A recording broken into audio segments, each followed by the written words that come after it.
અમદાવાદથી મહત્વના સમાચાર અત્યારે સામે આવી રહ્યા છે। અમદાવાદમાં બાવળાના ઝેકડા ગામે ફૂડ પોઈઝનિંગ થયા હોવાની ઘટના પ્રકાશમાં આવી છે।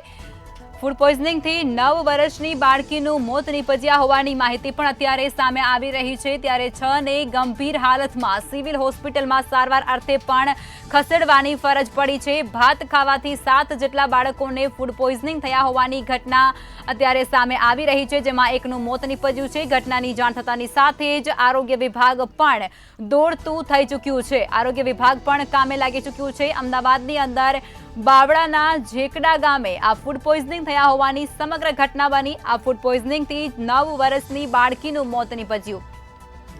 આજ મુદ્દે વધુ વિગતો સાથે અમારા સંવાદદાતા મેહુલ દુધરેજીયા લાઈવમાં જોડાઈ ચૂક્યા છે। મેહુલ, જે પ્રમાણે માહિતી મળી રહી છે કે ફૂડ પોઈઝનિંગ થયું છે અને એકનું મોત નીપજ્યું, 6 ની હાલત હજુ ગંભીર છે, શું છે પરિસ્થિતિ? જે પ્રમાણે ઉનાળાની શરૂઆત થતાની સાથે જે ફૂડ પોઈઝનિંગના જે બનાવો જે છે તે વધારે વધતા હોય છે અને ખાસ કરીને પાણી જેને રોગચાળો જે છે તે પણ વકરતો હોય છે અને જે ખરાબ ફૂડ જે છે ખાવાથી ઘણી બધી સમસ્યા લોકોને થતી હોય છે અને આવી જે સમસ્યા છે ફૂડ પોઈઝનિંગમાં જ્યારે પરિણમે છે। બાવળાના જે નાનાવડા બાજુના ગામડામાં આવેલો છે અને ગામડાના ખેતરમાં જે ઈંટોનો ભઠ્ઠો હતો ત્યાં જે લોકો રહેતા હતા તેના દ્વારા જે ભાત ખાવામાં આવ્યા ને ભાત ખાતાની સાથે તેઓને ધીરે ધીરે તેમની તબિયત લથડી હતી। જે તબિયત લથડી છે તેને લઈને તેઓ બાવળાના જે સામૂહિક આરોગ્ય કેન્દ્ર ખાતે સારવાર માટે તેઓ પહોંચ્યા હતા, જ્યાં વધારે તપાસ કરતાં માલુમ પડ્યું કે તમામ જે લોકો છે તેઓને ફૂડ પોઈઝનિંગ થઈ ચૂક્યું છે અને આજે તેઓની સારવાર ચાલી રહી હતી। આ દરમિયાન જે એક 9 વર્ષની જે બાળકી છે તેનું ઘટના સ્થળે જ મોત થયું છે। સારવાર જે મળે તે પહેલાં જે બાળકીએ દમ તોડી દીધો હતો, એટલે કે એક ખૂબ જ ચિંતાજનક સમાચાર જે છે તે સામે આવી રહ્યા છે, કારણ કે એક 9 વર્ષની બાળકી છે તેને જીવ ગુમાવ્યો છે, જ્યારે બાકીના જે તમામ જે 6 લોકો છે તેને 108 દ્વારા અમદાવાદની સિવિલ હોસ્પિટલ ખાતે સારવાર અત્યારે આપવામાં આવી રહી છે। જે પણ ગંભીર રીતે આ રીતે જ્યારે તેઓને સારવાર મળી રહી છે ત્યારે તેઓને બચાવવા માટેના પણ પ્રયાસ જે છે તે ડૉક્ટરો કરી રહ્યા છે। સાથે સાથે એક જ પરિવારના જે આ લોકો જે છે ભઠ્ઠાની અંદર જે કામગીરી કરી રહ્યા હતા અને આ જે કામગીરી દરમિયાન તેઓ ભાત ખાતા અને આ જે સમગ્ર ઘટના જે છે તે થઈ છે। 9 વર્ષની બાળકીનું મોત થયું છે। હજી પણ 1 થી 2 લોકો જે છે ગંભીર રીતે સારવાર લઈ રહ્યા છે। ડૉક્ટરો પણ જે છે તેને ફૂડ પોઈઝનિંગની જે અસર છે તેમાંથી બચાવવાનો પ્રયાસ કરી રહ્યા છે।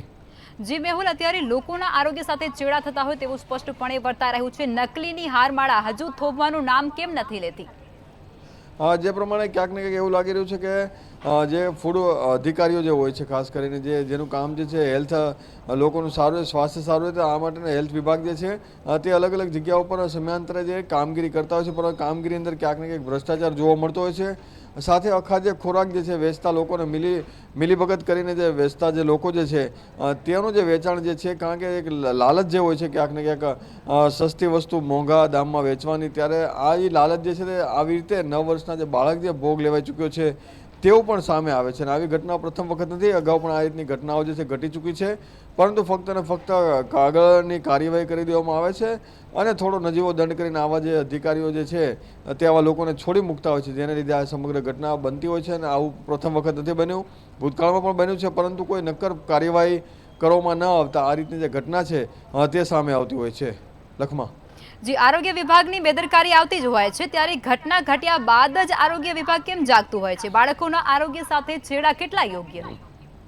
જે પ્રમાણે આરોગ્ય વિભાગ જે છે સમયાંતરે અલગ અલગ જગ્યાઓ પર કામગીરી કરતા હોવાના જે દેખાવો છે તે કરતું હોય છે, ત્યારે તેની પાસે સેમ્પલ લેવાની કામગીરી પણ કરવામાં આવે છે, પરંતુ જે સેમ્પલ લીધા બાદ તેને નજીવો દંડ કરી દેવામાં આવે છે। આવા એકમો જ્યારે ખરાબ વસ્તુ વેચતા હોય છે ત્યારે જે ભ્રષ્ટાચારી જે અધિકારીઓ છે, કર્મચારીઓ જે છે તેઓ ક્યાંક લાલચને લઈને આજે આંખ આડા કાન કરતા હોય છે અને જ્યારે આ મોટી સમગ્ર ઘટના આવી ઘટતી હોય છે ત્યારબાદ તેઓ દોડતા થતા હોય છે, પરંતુ પહેલાં જો તકેદારીના ભાગરૂપે આ વ્યવસ્થા રાખવામાં આવે અથવા આવા જે એકમો જે છે તે ખરાબ વસ્તુ બનાવે છે તેની સામે જો યોગ્ય કડક કાર્યવાહી કરવામાં આવતી હોય તો આવી જે ઘટના છે તે ના થઈ શકે। જી મેહુલ, તમામ વિગતો સાથે અમારી સાથે જોડાયા તે બદલ ધન્યવાદ।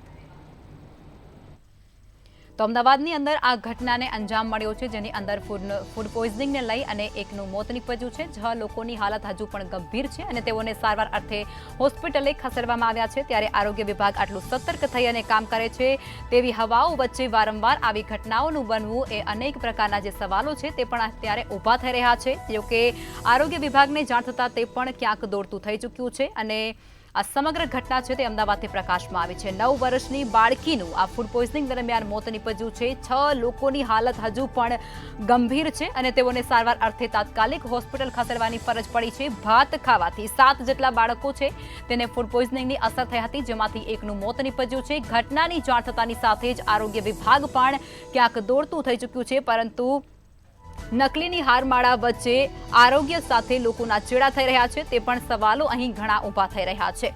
ફૂડ પોઈઝનિંગને લઈ અને 9 વર્ષની બાળકીનું મોત નીપજી ચૂક્યું છે. 6 જેટલી બાળકીઓ અને બાળકો હજુ પણ ગંભીર પરિસ્થિતિમાં સિવિલ ખાતે ખસેડાયા છે.